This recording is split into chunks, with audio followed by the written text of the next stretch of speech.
Selangkah lagi jadi nabi. Nah, nabi-nabi terdahulu juga gitu. Nabi-nabi terdahulu diberikan nurnya nubuah Nabi Muhammad itu ada yang sepertiga, ada yang 2/3, ada yang setengah, ada yang cuma 1. Itu yang langsung jadi nabi. Maka kalau dia dikasih 1, dia biasanya nggak punya umat. Ada kan nabi nggak punya umat? Sama mursyid nggak punya pelanjut. Nah itu biasanya dikasihnya cuma 1 doang. Itu dia doang gitu.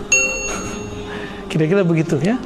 Nah, semoga kerohanian kita nggak putus di sini ya. Semoga bersambung nanti sampai ke akhir zaman. Nanti kita gabung dengan Al-Imam Khatmul Aulia. Jadi antum kita pesenin kalau umur panjang jangan nanti berbangga dengan tarekatnya. Kalau keluar imam ini antum sudah lihat, wah ini yang kita kaji di Khatmul Aulia ini. Udah gabung langsung dengan beliau. Tarekat kita langsung lebur dalam tarekat beliau. Mazhab kita lebur dalam mazhab beliau. Udah nggak ada lagi, jangan ego. Tarekat ini hanya untuk menjaga kita selama mereka imam ini belum keluar. Kalau udah keluar kita langsung gabung. Kira-kira begitu ya. Nanti diganti tarekahnya dengan tarekah al-Mahdiyin ya. Tarekah ya, al-Mahdi ya, tarekah al-Muhammadi. Itulah tarekah Nabi Muhammad sallallahu alaihi wasallam. Nah, sekarang tarekoh yang diriwayatkan oleh imam. Nah, mereka riwayatkan tarekoh Nabi ini supaya nanti bisa jadi pegangan kita untuk menunggu al-imam al-muntazar tersebut, imam yang kita tunggu-tunggu itu kalau umur kita panjang ya. Amin. Amin. Nah, qala al-qail inni uhab ya gimana kok ada orang dikasih nubuah tapi dia bukan nabi. Nah, maka dibacakanlah beliau, ente lupa sama hadis ini. Dibacakanlah hadis iktisad wal hadiyu, boleh dibaca huda wasumtu al-hasanu juz'un min 24. Jadi orang yang hidup sederhana, lurus dengan hidayah ya, akhlak yang baik, ini udah dapat 3 bagian dari 24 juz'un nubuwah ya. Firasat tuh belum tuh, mukasyafah belum tuh, musyahadah belum tuh ya. Al-ihsan an ta'budallah ka'annaka tarah. Ini puncaknya nanti di situ. Puncaknya di situ. Mereka ini yang mendapat ketinggian walayah ya. Maka nanti dibahas di sini ada ruh, ada al-wahyi wal haq was sakinah wal mahabbah. Jadi kalau nabi dapat ruh wal wahyu,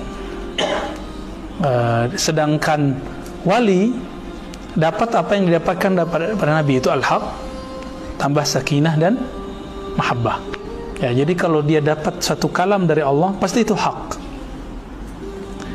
dan pasti menatijahkan sakinah dan terakhir membuahkan cinta. Jadi tambah rindu dia kepada Allah Subhanahu wa ta'ala dan merindukan Khatmul Aulia ini.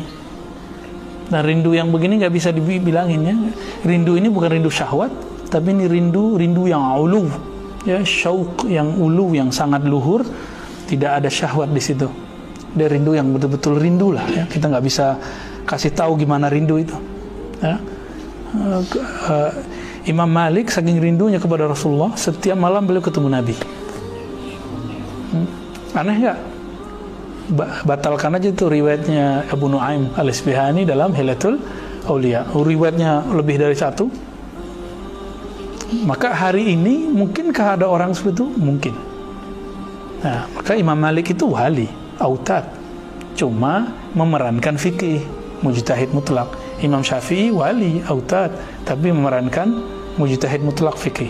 Imam Bukhari wali, Muslim wali, ya, tapi lebih jago Imam Bukhari lah ya. Dan ajibnya Al-Hakim At-Tirmizi ternyata Khatmul Aulia di zamannya. Jadi beliau di zamannya khaus, lebih tinggi dari Imam Bukhari secara maqam walayah, tapi secara bab sihah, kesahihan hadis lebih tinggi Imam Bukhari. Maka Bukhari gelarnya Amirul Mu'minin fil hadis, dan tapi kalau beliau gelarnya di zaman itu Al-Ghaus, dan itu Ghaus cuma 1, nggak boleh banyak-banyak ya. Kalau gosong banyak, Al-Ghasong ya. Nah, inilah yang disebut dengan hikmatul ulia ya, hikmah yang lebih tinggi, hikmahnya hikmah. Jadi beda dengan filosof, beda dengan motivator. Ya. Ini mereka bicaranya bukan dari kolbu lagi, tapi langsung dari ruh. Dari ruh transfer ke kolbu, kolbu baru masuk ke akal. Ini mereka ya. Nah, lalu di halaman 176 kita ringkas aja. Jadi ada ahlut thariq dan ada muhaddatsun. Ahlut thariq ini munajah. Maka nanti kalam-kalamnya pasti bisa disisipin syaitan. Kalau al-muhaddatsun la dakhla li syaitan, nggak bisa dimasukin oleh syaitan. Kenapa? Kalau ahlut thariq ini kalau dia nggak bermursyid, wah bahaya nanti. Kayak Ahmad Musaddiq, jadi nabi orang Betawi. Orang Betawi nggak mengakuinya. Ya, ya kan? Di Parung ada Al-Mahdi. Tapi orang Parung nggak kenal dia siapa. Ngaku-ngaku aja dia. Emang Mahdi gitu mengaku-ngaku? Ya, nggak mungkin Mahdi itu ngaku-ngaku. Seperti Nabi Muhammad sudah tahu dirinya Nabi semenjak umur 5, 6 atau 7 tahun. Kan sudah tahu dirinya Nabi. Aminah sudah tahu bahwa anaknya ini Nabi. Tapi nggak dikasih tahu ke orang. Beliau nggak bilang ana Nabi loh. Sampai ada perintah dari Allah bahwa beliau adalah kul annaka Nabi. Katakan bahwa engkau adalah seorang Nabi. Nah perintahnya nih, kenapa harus disembunyikan dulu? Supaya hikmah yang Allah turunkan itu kembali. Jadi kesadaran basyariahnya sudah di atas basyar yang biasa. Al-basyarulakal basyar. Lalu dikatakan di situ wa kam min muridin ghalat, di paragraf keduanya, banyak murid-murid yang ghalat, dikira itu muhadatsah ilahiyah, itu kalam Allah masuk ke kalbunya. Bukan, itu hanya angan-angan dia ya. Istama'a ila najwa farakana ilaiha, itu hanya angan-angannya dalam bermunajat. Dia kira itu adalah muhadatsah ilahiyah, dikira dia ahlul hadis, ahlul muhaddats ya. Wa qad mazajathu nafs bidawahiya. Ciri-cirinya apa? Biasanya ada indikatornya. Jadi kalam itu membenarkan nafsiyahnya, kediriannya, egonya, syahwatnya. Kalau udah begitu ya, diketawain setan ya. Tuhaddisuhu nafsuhu bisyai'. Dia ngomong ke dirinya sendiri, fayahsabuhu minallah. Dia kira itu dari Allah. Hati-hati teman-teman. Makanya harus dikonfirmasi kepada mursyid, kepada guru. Ini kalam apa nih? Ya. Ini mimpi apa ini ya? Sahih atau enggak? Kalau enggak penting-penting aman, enggak usah diceritain ya.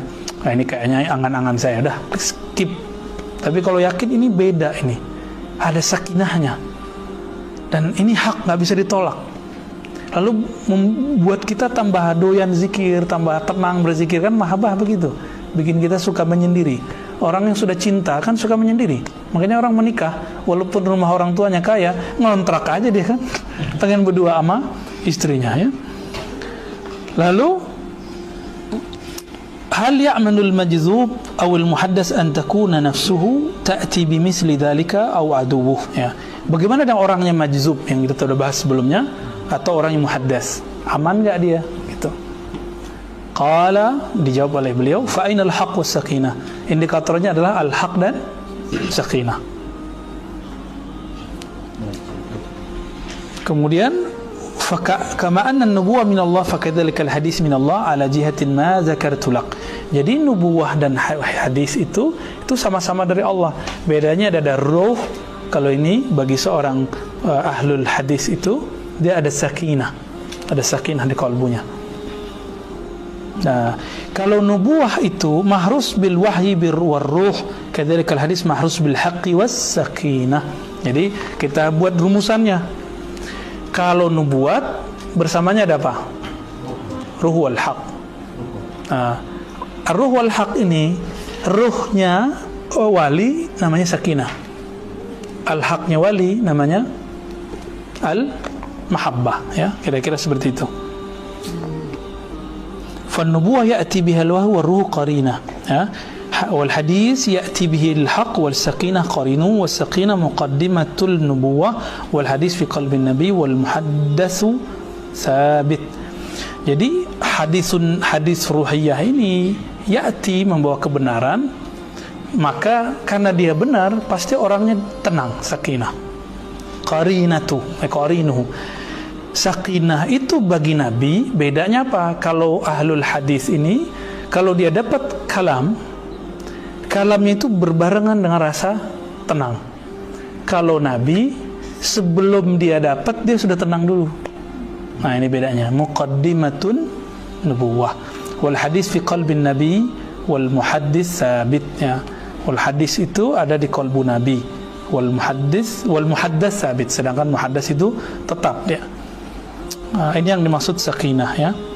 Wa summiyatis sakinatu sakinatan. Disebut sakinah itu sakinah. Kenapa? Li'annaha tuskinul qalba 'anil raibi wal hararah. Bisa mengademkan kalbu dari keraguan dan hararah. Nah, makanya teman-teman antum kalau zikir pasti hararah dulu biasanya. Hararah dulu, ada kemudian mulai sejuk. Nanti mulai hilang rasa panasnya, mulai hilang rasa sejuknya. Kadang-kadang melayang set kemana gitu. Kadang-kadang nggak ada lagi rasa itu, udah tinggal zikirnya. Apakah masih istiqomah? Udah dihilangin rasa lazahnya, nggak ada rasa apa-apa. Masih mau zikir nggak? Gitu.